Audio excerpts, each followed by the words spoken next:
কিন্তু গতকালকে ছেলেটা আজারির মাহফিলে তিনি শেষ পর্যন্ত কথা বলতে পারেনি। কিছু উচ্ছৃঙ্খল ছেলে পেলে স্বৈরাচারের দোসররা ভেতরে ঢুকে হট্টগোল করে মারামারি সৃষ্টি করে বিশৃঙ্খলা পরিবেশ তৈরি করেছে। আমি আজারি ভাইকে বলবো, যেখানেই প্রোগ্রাম করবেন প্রশাসনকে বলবেন, সাংগঠনিক ভাইদেরকে বলবেন, নিরাপত্তা নিশ্চিত করতে হবে। এরা ষড়যন্ত্র করে একটা মাহফিলে বিশৃঙ্খলা করে আবারও ষড়যন্ত্র করে আজারির মাহফিল তারা বন্ধ করতে চায়। এটা কিন্তু গভীর ষড়যন্ত্র। এক মাহফিলে যদি হট্টগোল বিশৃঙ্খলা হয়ে একটা লোক মারা যায়, তখন প্রশাসন বলবে মাহফিল করতে গিয়ে যদি লোক মারা যায় এই মাহফিল না করাই ভালো। এটা কিন্তু গভীর ষড়যন্ত্র। এই জন্য সূক্ষ্মভাবে নিরাপত্তা নিশ্চিত করে প্রোগ্রাম করতে হবে। আর এক নেতা কি যেন দুদু মুদু না কি যেন নাম, উনি আবার বলতেছে আজার নাম আজার, মানে আজারি কেউ চেনে না। উনি বলতেছে আজার নাম আজার। ও দুদু ভাই, তোমাকে কয়জন লোক চেনে আর আজারিকে কয়জন লোক চেনে? একটু হিসাব মিলাইয়া ঘুমের আগে চিন্তা করে দেখো। তুমি আজারিকে চেনো না, বলতেছো আজার নাম আজার। আজারের বিরুদ্ধে পরিষ্কার বক্তব্য দিয়েছো না। আজারির বিরুদ্ধে ষড়যন্ত্র করে কোনো লাভ হবে না। আজারি আপনাদের সন্তান, আপনাদের ছেলে। এই কুমিল্লায় আজারির বাড়ি। আজারির বিরুদ্ধে মানুষ যত লেগেছে আল্লাহ তার সম্মান তত বাড়াইয়া গেছে। আমরা পরিষ্কার করে বলি হারুন সাহেবকে, আপনি বলেছেন হুজুরেরা ধর্ম ব্যবসা করতেছে না, বাংলাদেশের আলেমেরা ধর্ম ব্যবসা করে না। এই আলেম যদি না থাকতো জন্মের পরে আপনার কানে আজান হইতো না। কিন্তু বাংলাদেশের সাম্প্রতিক এক সাবেক এমপি এক নেতা বক্তব্য দিয়েছে যে বাংলাদেশের আলেমেরা ধর্ম নিয়ে রাজনীতি করতেছে। এরা হলো ধর্মান্ধ, এরা ধর্মকে পালন করে না, ধর্মকে ভয়ও করে না, ধর্মকে নিয়ে ব্যবসা করে। নাউজুবিল্লাহ বলবেন না? এক নেতা বক্তব্য দিলেন হারুনুর রশিদ।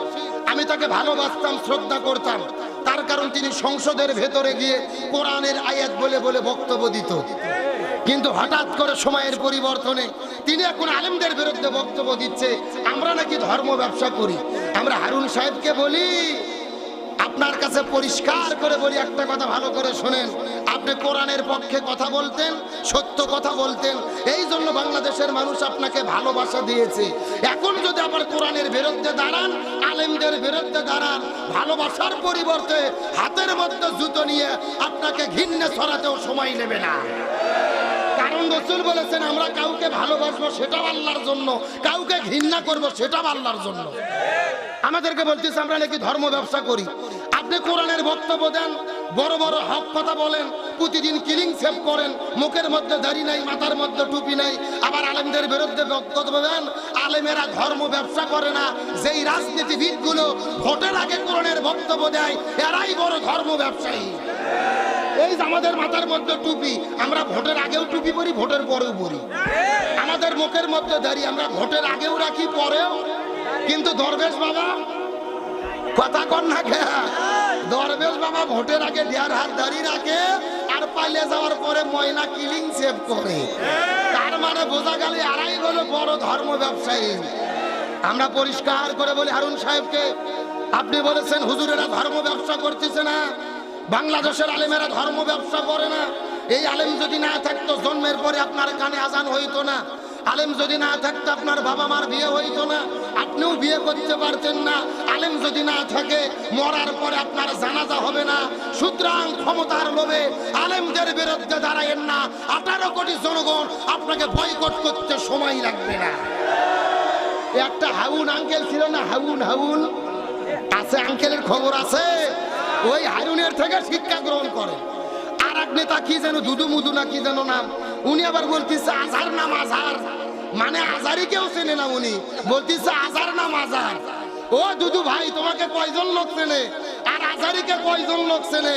একটু হিসাব মিলাইয়া ঘুমের আগে চিন্তা করে দেখো।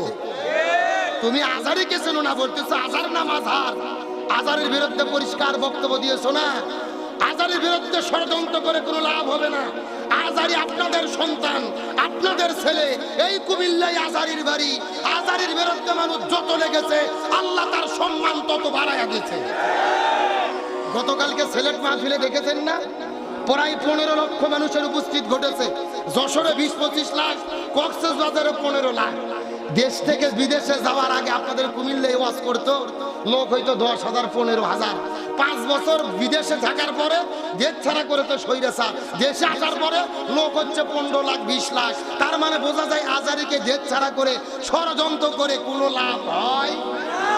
ওরা চেয়েছিল আল্লামা সাইদির মাহফিলে লাখ লাখ লোক হয়, আল্লামা সাইদিকে শেষ করে দেই, আর কারু মাহফিলে লাখ লাখ লোক হবে না। কিন্তু আল্লাহর কি খেলা, সাইদির মাহফিলে লোক হয়তো 1 লাখ, আজারি মাহফিলে লোক হয় 15 লাখ। আল্লামা সাইদি যেই বক্তব্য দিয়েছিল, এই লক্ষ লক্ষ লোক আমার আকর্ষণে আসে না, এই লক্ষ মানুষ আসে আল্লাহর কোরআনের আকর্ষণে। সুতরাং আলেমদেরকে জেলেবন্দি করে, আলেমদেরকে জেল ছাড়া করে, আলেমদেরকে ফাঁসির দড়িতে ঝুলাইয়া এই কোরআনের গণজোয়ারকে বন্ধ করা যাবে না। আগামীর বাংলাদেশ হবে কোরআনের বাংলাদেশ, আগামীর বাংলাদেশ হবে আলেমদের বাংলাদেশ, আগামীর বাংলাদেশ হবে ইসলামের বাংলাদেশ। ওই বাংলাদেশের জন্য কি আপনারা প্রস্তুত আছেন? কিন্তু গতকালকে ছেলেটা আজারির মাহফিলে তিনি শেষ পর্যন্ত কথা বলতে পারেনি। কিছু উচ্ছৃঙ্খল ছেলে পেলে স্বৈরাচারের দোসররা ভেতরে ঢুকে হট্টগোল করে মারামারি সৃষ্টি করে বিশৃঙ্খলা পরিবেশ তৈরি করেছে। আমি আজারি ভাইকে বলবো, যেখানেই প্রোগ্রাম করবেন প্রশাসনকে বলবেন, সাংগঠনিক ভাইদেরকে বলবেন, নিরাপত্তা নিশ্চিত করতে হবে। এরা ষড়যন্ত্র করে একটা মাহফিলে বিশৃঙ্খলা করে আবারও ষড়যন্ত্র করে আজারির মাহফিল তারা বন্ধ করতে চায়। এটা কিন্তু গভীর ষড়যন্ত্র। এক মাহফিলে যদি হট্টগোল বিশৃঙ্খলা হয়ে একটা লোক মারা যায়, তখন প্রশাসন বলবে মাহফিল করতে গিয়ে যদি লোক মারা যায় এই মাহফিল না করাই ভালো। এটা কিন্তু গভীর ষড়যন্ত্র। এই জন্য সূক্ষ্মভাবে নিরাপত্তা নিশ্চিত করে প্রোগ্রাম করতে হবে। আর একটা ভণ্ড সিন্নিকুর ভণ্ড বক্তা সাদিকুর রহমান, ও আবার বলেছে আজারির মাথা যে কাটতে পারবে 10 লাখ টাকা পুরস্কার দেব। দেখেছেন না আপনারা?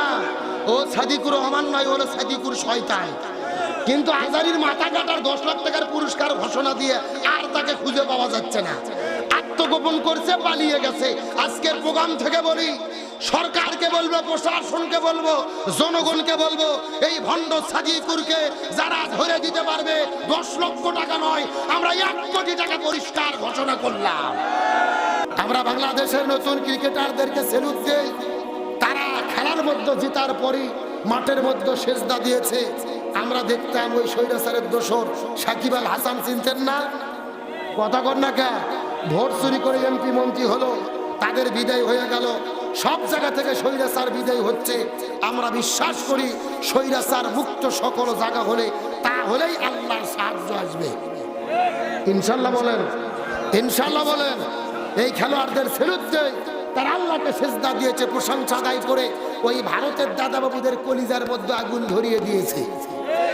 ইতিপূর্বে বহুদিন আমরা ভারতের বিরুদ্ধে জিতেছি, মানুষেরা এত আনন্দ পায়নি আজকে যে আনন্দ পাইছে।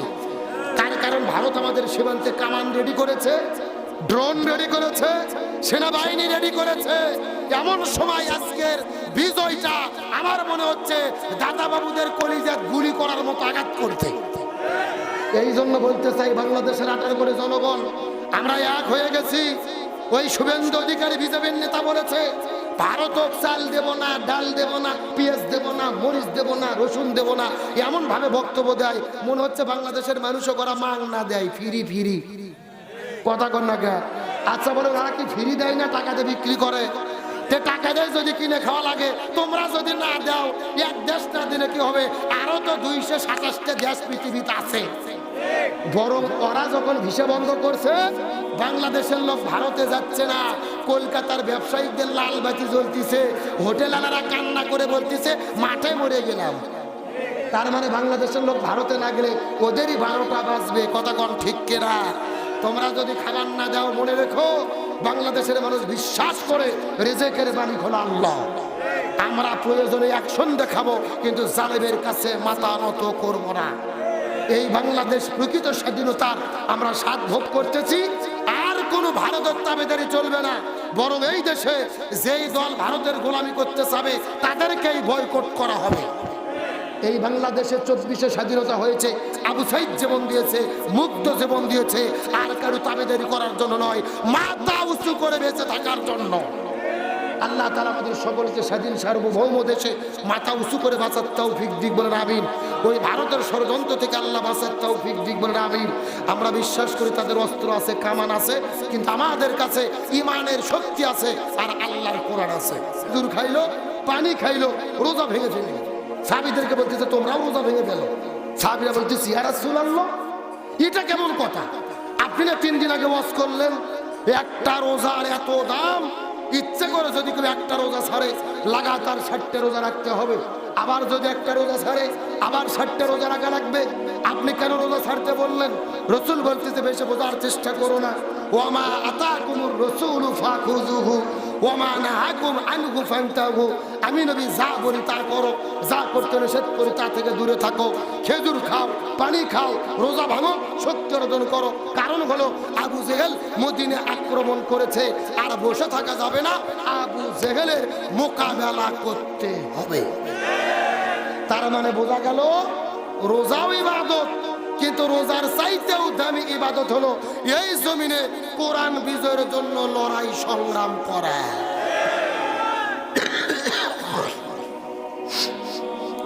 আমার প্রিয় বন্ধুগণ, মুসলমান ভাইরা, গভীর মনোযোগ। কোন দিকে কান নাই, কোন দিকে তাকাতাকি নাই। অল্প সময়ের মধ্যে একটা ছোট্ট করে মেসেজ দেওয়ার পরে আপনাদের মধ্য থেকে বিদায় নিয়ে চলে যাওয়ার চেষ্টা করব। আমার নবীজির সাহাবী হানজালা রাদিয়াল্লাহু তাআলা নতুন বিয়ে করার পরে ওই বউটাকে নিয়ে যখন বাসর ঘরের মধ্যে চলে গেছে, ওই বাসর ঘরে যাওয়ার পরে স্ত্রীর সঙ্গে প্রেম ভালোবাসা মহব্বত চলতেছিল, ফুলসজ্জা রাত পার করতেছিল।